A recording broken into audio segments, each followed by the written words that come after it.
مرکز کی انجیل اس کا 11 باب 12ویں آیت سے۔ دوسرے دن جب وہ بیت عنیہ سے نکلے تو اسے بھوک لگی اور وہ دور سے انجیر کا ایک درخت جس میں پتے تھے دیکھ کر گیا کہ شاید اس میں کچھ پائے، مگر جب اس کے پاس پہنچا تو پتوں کے سوا کچھ نہ پایا، کیونکہ انجیر کا موسم نہ تھا۔ اس نے اس سے کہا، آئندہ کوئی تجھ سے بھی پھل نہ کھائے۔ اور اس کے شاگردوں نے سنا۔ آمین۔ ہم اوپر اس کے اگر دیکھیں تو ایک ہیڈنگ عنوان لکھا ہے کہ یسوع انجیر کے درخت پر لعنت کرتا ہے۔ آج ہم ایک چھوٹے سے حوالہ میں ایک بہت بڑی بات کو ڈھونڈیں گے، دیکھیں گے کہ یسوع انجیر کے درخت کے پاس جاتا ہے، پھل ڈھونڈتا ہے، پھل نہیں ہے۔ کلام میں لکھا پھل کا موسم بھی نہیں ہے اور پھل ڈھونڈا جا رہا ہے، اور یہ انجیر کا درخت ہے۔ اور اس کے بعد ہم دیکھتے ہیں کہ یسوع مسیح جیسے کہ عنوان دیا گیا ہے کہ وہ لعنت کرتا ہے۔ وہ یسوع جو کہتا ہے کہ تم برکت ہو کیونکہ برکت کے وارث ہونے کی بلائے گئے ہو، وہ کیسے لعنت کر سکتا ہے؟ یہ ایک ہیڈنگ ہے، عنوان ہے، یہ بائبل مقدس کی بات نہیں ہے۔ اگر ہم یونانی، عبرانی، انگلش کی بائبل کو دیکھیں اس میں یہ لعنت کا لفظ استعمال نہیں ہوا، بلکہ خدا یہاں پر ایک ڈانٹ رہا ہے، جیسے فقی فریسیوں کو یسوع مسیح ڈانٹتا ہے۔ اسے کہتا ہے سانپ کے بچوں، مختلف طریقوں سے، جیسے خداوند ہم کہتے دیکھتے ہیں کہ یہ جو ڈالی درخت کے ساتھ قائم نہیں رہتی، وہ پھل نہیں لاتی، اس کو کاٹا جاتا ہے اور آگ میں جھونک دیا جاتا ہے، آگ میں جلا دیا جاتا ہے۔ یہ ایک ڈانٹ ہے جو یسوع مسیح نے یہاں پر ادا کی ہے، جو یسوع مسیح نے یہاں پر ڈانٹا ہے۔ اور یہاں پر ہم آج سیکھیں گے کہ یہ باتیں خداوند یسوع مسیح نے کہی۔ پہلی بار ہم دیکھتے بہت سے لوگوں کے نظریے اس کے بارے میں مختلف ہیں۔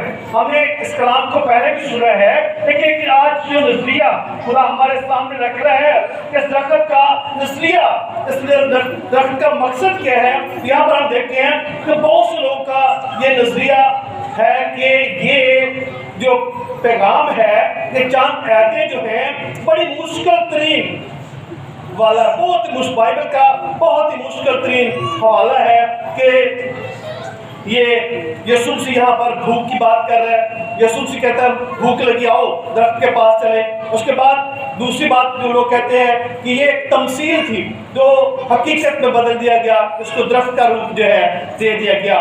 اور یہ تیسری بات جو ہے لوگ کہتے ہیں کہ یہ ایک نظریہ ہے کہ یہ پھل جو ہے اس کو نہیں لگا۔ اور چوتھی بات جو ہے یہ سمجھے واقعی خدا کو بھوک لگی۔ وہ یسوع جو کہتا ہے کہ 40 دن اور 40 رات کے بعد ہم دیکھتے ہیں کہ اس کو لکھا ہے کہ بھوک لگی، اور اس کے پاس ابلیس آ کر سماتا ہے، لیکن یسوع مسیح کہتا ہے کہ نہیں بھائی، میں اپنی بھوک کے لیے ان پتھروں سے روٹیاں نہیں بنا سکتا۔ یسوع نے وہاں پر بھی بھوک کو برداشت کیا، اور یہاں پر چند منٹوں کا سفر ہے، تھوڑا سا چند میلوں کا سفر ہے، وہاں سے یسوع چل کر آیا کیونکہ زیادہ بھوک جو ہے برداشت کر سکتا تھا۔ لیکن یہاں پر آنے کا مقصد کیا ہے، آج ہم اس بات کو بھی جانیں گے۔ اس کے بعد ہم دیکھتے ہیں کہ یسوع سے یہ بات جو بیان کی جا رہی ہے، اس میں یسوع مسیح اپنے آنے والے کل کے بارے میں بیان کر رہا ہے، کیونکہ یہ آخری ہفتہ تھا جس میں سے یسوع مسیح گزرا تھا، اور یہ زمین پر یسوع مسیح کے بادشاہی کے آخری دن تھے کہ یسوع مسیح بدری صورت پر، یہ نہیں کہ یسوع کی بادشاہی ختم ہو گئی، بلکہ ہم دیکھتے ہیں کہ وہ کہتا ہے آسمان اور زمین کا کل اختیار مجھے دیا گیا۔ آسمان اور زمین کا کل اختیار آپ کے یسوع کے پاس ہے۔ زمینی خدمت کے دوران یسوع کا زمین پر بدن کی صورت میں یہ آخری ہفتہ تھا جو یسوع مسیح اپنے شاگردوں کے ساتھ سفر کر رہے ہیں، گزار رہے ہیں۔ اس کے بعد جو ساتویں بات ہے وہ یہ ہے کہ درخت بھی ہے اور اس کے پتے بھی بڑے خوبصورت ہیں، ہیکل بھی ہے، ہیکل کے اندر جو ہے وہ خدا کے لوگ نہیں ہے، خدا کی عبادت کرنے والے نہیں ہیں، اس کا ماحول خراب ہے۔ جہاں پر آج خدا اس بات کو یہ سکھانا چاہتا ہے، یسوع مسیح اپنے शागिर्दों को दरख्त के पास लेकर गया और लिखा उन्होंने यीशु की आवाज को, बात को सुना। आज हमने भी सुनना है, आज हम भी सुने के हवाला में जो बड़ा मुश्किल थी लोग समझते हैं इसके अंदर बात क्या है। जो लोग कहते हैं कि फल का तो मौसम नहीं था, यीशु फल ढूंढने क्यों चला गया, उसके अंदर पर पते थे, फिर यीशु को पहचान क्यों आई। लेकिन आज इस बात को हम खोलेंगे और थोड़ी देर के लिए हम इसको देखेंगे। हम देखते हैं कि यीशु मसीह जब बादशाह की सूरत में बादशाह बनकर यरूशलेम की तरफ जा रहे हैं, तो यरूशलेम में जाते हुए खुदावंद गद्दी के बच्चे पर बैठे, फिर यीशु मसीह के रास्ता में कपड़े बिछाए गए, फिर यीशु मसीह को डालियों के साथ वेलकम कहा गया और बहुत से जज्बाती लोगों ने होशाना के नारे लगाए। मुबारक है वो जो खुदावंद के नाम से आता है। वो लोग होशाना के नारे लगा रहे हैं, चंद दिन बाद ये नारा लगा रहे हैं कि इसको सलीब दो, इसको सलीब दो। बड़ी शान शौकत के साथ यीशु मसीह यरूशलेम के अंदर दाखिल होते हैं, बड़ी धूमधाम के साथ, बड़े व्यंजन के साथ, बड़ी शान शौकत के साथ यीशु मसीह हैकल की तरफ जाते हैं, यरूशलेम की तरफ जाते हैं। और वहां पर जाते हुए जुलूस, इतना बड़ा जुलूस है कि शाम हो गई। जुलूस को वहां पर शहर में दाखिल होते होते शाम हो गई। ये इतवार का दिन है, हम इतवार को खजूरों का त्योहार मनाते हैं ना, पाम संडे जिसको कहते हैं खजूरों का त्योहार। तो ये पाम संडे वाले दिन का वाक्य है कि यीशु यरूशलेम में गए और एक बहुत सा बादशाह बनकर बादशाह की हैसियत से वो रात में दाखिल हुए। और वहां पर जब शाम हो गई, अगर 11वीं आयत को हम पढ़े, 11 बाब की 11 आयत को, तो वहां पर लिखा है और वो यरूशलेम में दाखिल होकर हैकल में आया। जुलूस जब खत्म हुआ तो यीशु कहां पे आया? हैकल में आया। हैकल वहां पर थी। जब जुलूस खत्म हो गया, लोगों ने उसकी तारीफ की, लोगों ने नारे लगाए, वेलकम कहा। उसके बाद यीशु कहां पे आया? हैकल में आया। कहां पे आया? आपने ये बात सीखनी है कि यीशु मसीह जब जुलूस खत्म होता है तो कहां पे जाता है? हैकल में जाता है। हैकल में क्यों जाता है? लिखा है कि आया और चारों तरफ सब चीजें मलाजा करके उसे 12 के साथ बैतनिय्याह को गया, क्योंकि शाम हो गई। सारी चीजें हैकल की देखी। जब जुलूस खत्म हुआ कि लोगों ने तो बड़े नारे लगाए, बड़ा वेलकम क्या है। अब जरा हैकल को भी देख लूं, हैकल में क्या हो रहा है, हैकल का माहौल कैसा है, हैकल में कैसे लोग चल रहे हैं, क्या काम कर रहे हैं। और यीशु मसीह देखा हैकल को पूरी नजर मारते हैं, देखते हैं, लेकिन शाम होगी, उन्हें कोई कदम नहीं उठाया। और यीशु मसीह वापस बैतनिय्याह को चले गए। कहां पे चले गए? बैतनिय्याह को चले गए। और जब रात वहां पर गुजारी तो सुबह फिर अपने शागिर्दों के साथ बैतनिय्याह से यरूशलेम की तरफ जा रहे हैं कि जो कुछ मैंने देखा है जाकर हैकल में लोग इनको बताऊं, हैकल में क्या हो रहा है, हैकल में क्या हो रहा है। क्योंकि यीशु मसीह आखिरी हफ्ते की जंग लड़ रहे हैं। यीशु मसीह आखिरी हफ्ते में हम देखते हैं कि वो अदालत कर रहे हैं। आखिरी हफ्ता में वो अदालत के लिए अपने आप को पेश कर रहे हैं। और जब सोमवार, अगला दिन सोमवार का है, यीशु मसीह सुबह उठते हैं, शागिर्दों के साथ सफर में जा रहे हैं और रास्ते में उनको एक अंजीर का दरख्त नजर आता है, बड़ा खूबसूरत। यहाँ पर लिखा उसके पत्ते बड़े सब्ज थे, पत्तों से भरा है, बड़ा खूबसूरत दरख्त लग रहा है। और लिखा यीशु को भूख लगी। यीशु की भूख इतनी भी नहीं थी कि वो किसी पर लानत करता। वो यीशु जो बरकत देने वाला है, क्या किसी पर लानत कर सकता है? क्या किसी को बुरा भला कह सकता है? अपनी भूख के लिए, अपने मकसद के लिए वो किसी को बुरा नहीं कह सकता था। लेकिन यीशु मसीह यहाँ पर सिखा रहा है, क्या सिखा रहा है कि वो है वहां पर जो हैकल का मंजर है वो दरख्त में पेश कर रहा है। हैकल के लोगों का जो मंजर है वो दरख्त में पेश कर रहा है कि यीशु मसीह कहता है मुझे भूख लगी, आओ दरख्त के पास चले। शागिर्दों को वहां पर लेकर जाता है। कभी कभी हम कहते हैं जिन्हीं देर असि देखा नहीं ना, जब तुम्बा कहता था कि मैं उंगलियां डाल कर नहीं देखूं तो मैं यकीन नहीं करूंगा, तो यीशु वहां पर लेकर गया। और यीशु मसीह जब वहां पर लेकर गया तो क्या यीशु को भूख लगी। हम जैसे कि बहाना बना लेते हैं, चलिए थोड़ी देर के लिए काम करना और काम तो और हो। यीशु मसीह वहां पर लेकर जाता है और क्या है, वो दरख्त पे क्या है, पत्ते थे, دیکھ کر شاید اس میں کچھ ہو، مگر آپ اس کے پاس پہنچے تو پتوں کے سوا کچھ نہ پایا۔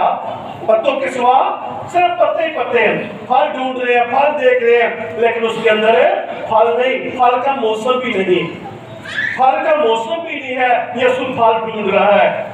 ہم دیکھتے ہیں اگر ہم انجیر کی ہسٹری کو دیکھیں، انجیر کے بارے میں تھوڑی سی معلومات حاصل تلاش کریں تو دو قسم کے انجیر دنیا میں پائے جاتے ہیں۔ ایک وہ انجیر ہے جس کو 2 سال میں 2 پھل آتے ہیں، اور ایک وہ انجیر ہے جس کو سال میں 3 پھل لگتے ہیں۔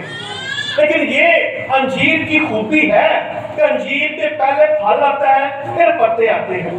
انجیر میں پہلے کیا آتا ہے؟ پھل لگتا ہے، پھر پتے لگتے ہیں، اور پھل سے پہلے کچھ پھل جو ہے وہ کچا پھل ظاہر ہوتا ہے، کچا پھل جو ہے وہ جھڑ جاتا ہے، اس کے بعد ایک نیا پھل آتا ہے جو پتوں کے بعد نظر آتا ہے۔ اور جب یسوع وہاں پر پہنچا تو یہ مارچ اور اپریل کا مہینہ ہے، مارچ اور اپریل کے مہینے میں جو ہے وہ پہلا پھل جو ہے اس پر ظاہر ہوتا ہے۔ اس وقت پتے نہیں ہوتے، اور پتوں کے نکلنے کے بعد جو ہے وہ اس مہینے میں جو ہے وہ پتے نظر آتے ہیں، پھل کے بعد جو ہے وہ پتے نظر آتے ہیں، اور پھل جو ہے وہ نکلنے کے بعد پتے ساتھ سبز ہوتے ہیں، درخت ساتھ سبز ہوتا ہے، اور پھر اس میں لوگ پھل جو ہے وہ توڑ کر کھاتے بھی ہیں۔ جیسے کھجور کو دیکھیں نا، پہلے ڈوکے لگتے ہیں، ہم دیکھتے ہیں اس کے بعد اچھی کھجوریں لگیں گی۔ اسی طرح جب وہ پھل آتا ہے وہ کم پھل ہوتا ہے، پھر بعد میں درختوں کے مالک کو امید ہوتی ہے کہ ہمارے درختوں کو بہت ہی زیادہ پھل لگے گا، پتے بہت زیادہ آئے ہیں تو پھل بھی بہت لگے گا۔ تو یسوع مسیح اسی امید کے ساتھ ان کو لے کر گیا، اور یہ درخت آپ کا آنکھوں کو بیٹھا لگ رہا ہے، دیکھنے میں آپ نے کہا بڑا اچھا درخت ہے بھائی، یہ بڑا پھل لگا ہوئے گا، اس میں بہت سا پھل ہوگا، آؤ ہم چلتے ہیں، جا کر ہم کیا کرتے ہیں؟ انجیر کھاتے ہیں تاکہ بھوک ختم ہو۔ اور جب وہاں پر لے کر جاتے ہیں تو لکھا ہے کہ دیکھتے ہیں اور وہاں پر پھل نہیں ہے، پھل کا موسم آگے آنا، پتے لگ چکے ہیں، پہلا پھل اس کو لگا ہی نہیں ہے، پہلے پھل کے بعد پتے آتے ہیں، پتے تو آ چکے ہیں لیکن اس کے اندر پھل نہیں ہے۔ اس کے بعد جو پھل آنے والا ہے ابھی کچھ مئی میں جون میں آنا نہیں، پھل آئے گا، لیکن وہ پھل بھی اس کے اندر امید نہیں ہے، کیونکہ جب پہلا پھل نہیں لگا تو دوسرا پھل بھی نہیں آئے گا۔ وہ مئی اور مارچ والا جو مئی اور جون کا پھل جو ہے وہ بھی نہیں آئے گا، کیونکہ پچھلا پھل جو ہے انتظار نہیں ہوا، اس لیے اس کے اندر امید نہیں ہے۔ اور خدا کے کلام میں لکھا ہے کہ یسوع مسیح نے کیا کہا؟ اس نے کہا ایسا کوئی تجھ سے کبھی پھل نہ کھائے۔ اس کے شاگردوں نے کیا کیا؟ سنا، اس کے شاگردوں نے سنا کہ یسوع کیا کہہ رہا ہے؟ یسوع کہہ رہا ہے آئندہ تجھ میں کوئی پھل نہ کھائے۔ یسوع مسیح نے ڈانٹا، یسوع مسیح نے وہاں پر حکم دیا کہ آئندہ تجھ میں کوئی پھل نہ لگے کھائے، کیونکہ تو نے کیا کیا ہے؟ موقع پہ پھل نہیں دیا، تیرے اندر پھل ظاہر نہیں ہوا، تیرے اندر بڑی خوبصورتی ہے، تو بڑا بیوٹیفل ہے، بڑے پتے چمک رہے ہیں، بڑی تیری دھوم دھام ہے، لیکن تیرے اندر کچھ بھی نہیں ہے۔ جیسے یسوع پکی فرشتے سے کہتا ہے سفیدی پھری قبروں، وہ اوپر سے بڑے خوبصورت لیکن تمہارے اندر کیا ہے؟ غلاظت ہے۔ تم اوپر سے بڑے اچھے لگتے ہو، یہ درخت بھی ایسے تھا۔ اور جب وہاں سے چلے تو یسوع مسیح ہیکل میں جاتا ہے، اور وہاں پر ہم دیکھتے ہیں کہ یسوع مسیح گھوڑا پکڑ لیتا ہے، اور ہیکل میں کیا ہے؟ کبوتر فروش بیٹھے ہیں، دکانداریاں چل رہی ہیں، کاروبار چل رہا ہے، تجارت چل رہی ہے، اور یسوع مسیح ہم دیکھتے ہیں ہیکل بڑی خوبصورت ہے، باہر سے دیکھنے میں بڑی خوبصورت درخت کی مانند ہے، اور درخت کی مانند ہیکل جو ہے بڑی خوبصورت لگ رہی ہے، لیکن اس کے اندر کیا ہے؟ اس کے اندر کبوتر فروش بیٹھے ہیں، اس کے اندر کاروبار ہو رہا ہے، اس کے اندر تجارت ہو رہی ہے، اس کے اندر ہر وہ کام ہو رہا ہے جو ہمارے خدا کو پسند نہیں ہے۔ وہ دیکھنے میں بڑا اچھا ہے لیکن اس کے اندر پھل نہیں ہے۔ جیسے وہ درخت خالی ہے، اسی طرح ہم دیکھتے ہیں کہ یہ ہیکل بھی خالی پڑی ہے۔ یسوع مسیح ججمنٹ کر رہا ہے، یسوع وہاں پر کیا ہے؟ اپنا بھی انصاف کر رہا ہے اور خود بھی کر رہا ہے، کہ وہ کہتا ہے عدالت کا اختیار اس کے پاس ہے، آسمان و زمین کا اختیار اس کے پاس ہے۔ اور ہم دیکھتے ہیں کہ وہ وہاں پر عدالت اپنے اوپر لے بھی رہا ہے اور عدالت کر بھی رہا ہے۔ उसने जैसे दरख्त को कहा कि आइंदा तो उसमें फल ना आए, वहां पर जाता है, कोड़ा पकड़ लेता है और उनको बाहर निकाल देता है। वो उनको डांटता है, उनको बाहर करता है कि मेरे घर को जो दुआ का घर है तुमने चोरों और डाकुओं की खो बना रखी, मेरे घर को तुमने बर्बाद कर दिया। आज भी बड़ी तजारत हो रही खुदा लेकर आज, उसके बाद आगे चल के मैं बताता हूँ। तो फिर क्या हुआ, वहां पर यीशु मसीह अपने ऊपर गुनाहों को उठा रहा है, वो हमारी मुश्किलों को उठा रहा है, वहाँ बेहद बड़ा जो है वो पेश किया जा रहा है। वो हमारे गुनाह उठाने के लिए यरूशलेम की तरफ जा रहा है और वहां पर जाकर इंसाफ भी करता है। अगर उसकी जजमेंट है, अगर उसके ऊपर गुनाह लादे जा रहे हैं, उसको सलीब पर लटकाया जाएगा, उसके हाथ और पाँव में कील लगेंगे, लेकिन वो ये भी बताना चाहता है कि मैं जमीन के साथ साथ आसमान की बादशाही का भी बादशाह हूँ। मैं इंसाफ करूंगा, इंसाफ मेरे हाथ में होगा और मैं जैसा आज हैकल को साफ कर रहा हूँ वैसी तरह आऊंगा और फिर अदालत करूंगा हर एक को जो है उसके अमाल के मुताबिक जो है वो। इसलिए कलाम में क्या है, सिर्फ इस कलाम को सुनने वाले नहीं बल्कि उस पर अमल करने वाले बनो। आज भी बहुत सी तिजारत है, आज भी बहुत से हमको सात सबज दरख्त नजर आते हैं, लेकिन उनके अंदर क्या है, खुदावंद कहते हैं कि ये सफेदी गिरी कब्रें हैं। बहुत से दरख्त ऐसे नजर आते हैं जिनको हम बहुत अजीम समझते हैं कि शायद यहाँ पर बहुत सारा ब्लेसिंग है, बहुत सारा बरकत है, बहुत सारा इनाम है, लेकिन खुदावंद कहता है कि मैं तुम्हें नहीं जानता। और बहुत से लोग आएंगे कहेंगे खुदावंद हमने तेरे नाम से बहुत से किए, हमने तेरे नाम से ये किया, हमने वो किया, लेकिन खुदावंद क्या कहेगा, मैं तुम्हें जानता ही नहीं, तुम्हारी मेरी वाकफियत ही नहीं हुई। आज भी चर्च में तिजारत है, ये नहीं कुछ पकड़ यही अक्सर क्या करते हैं, यीशु ने घोड़ा पकड़ा और तिजारत करने वालों को वहां से निकाल दिया। आज उससे बढ़कर तिजारत हो रही है। आज क्या होता है, हमारी तस्वीरें बेची जाती हैं, हमें बेचा जाता है, हमारे लिए जो है वो क्या आज बहुत लोग लालच दे रहे हैं कि आपसे सौदा मिलेगा हमारे चर्च में आ जाए, आपको ये चीज मिलेगी आप हमारे पास आ जाए, आपके लिए हम ऐसी चीज बेचेंगे।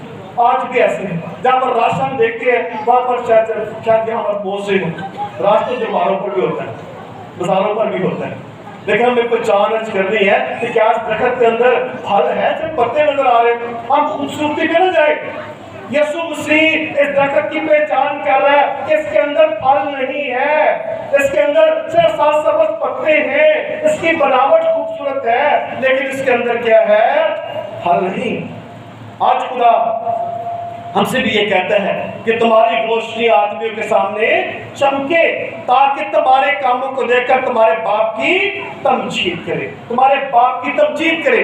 और क्योंकि अपने पाक कलाम में जब हम देखते हैं तो दरख्त के बारे में लिखा है, जिस तरह ये दरख्त है ऊपर से खूबसूरत है, इसी तरह खुदा अपने और रास्तबाजों को कहता है, देखा जो अपने अपने आप को रास्तबाज समझते हैं, जो अपने आप को बहुत बुलंद प्यार पर ले जाते हैं, खुदा कहता है ये उम्मत होठों से तो मेरी तारीफ करती है लेकिन इनके दिल मुझसे क्या है, दूर है।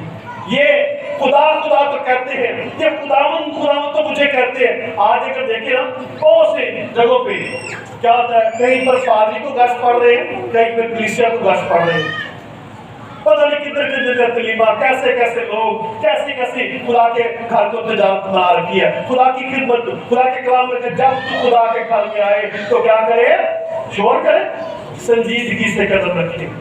मेरा घर दुआ का घर है, मेरा घर इबादत का घर है, मेरा घर संजीदगी का घर है, मेरा घर जो है खुदा की हसूरी का घर है, ये तजारत का घर नहीं है।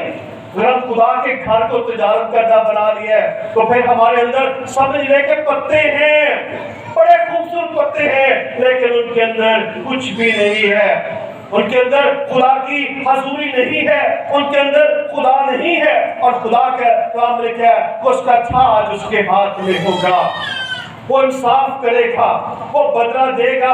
वो कहता है कि मैं तुम्हें नहीं जानता। हम कहेंगे आए यीशु हमने तेरे नाम से ये किया, हमने वो किया, हमने ऐसे किया, और कहेगा मेरी तुम्हारी तो वाकफी नहीं है, मैं नहीं जानता, क्योंकि मैं तो आपके पास गया था, आपको सिर्फ पत्ते मुझे नजर आए, फल तो है ही नहीं था, फल तो आपकी जिंदगी में नहीं था। आज खुदा चाहता है कि हमारी जिंदगी में फल हो, हमारे काम, हमारा खुदा के साथ चलना खुदा के कलाम के मुताबिक हो। अगर ऐसा नहीं है तो फिर हम बेशक जितने हमारे नारे लाने लगे, ان لوگوں نے بھی نعرے لگائے ہوشنا کے، اور آج ہم بھی جتنے مرضی ہیلیلویا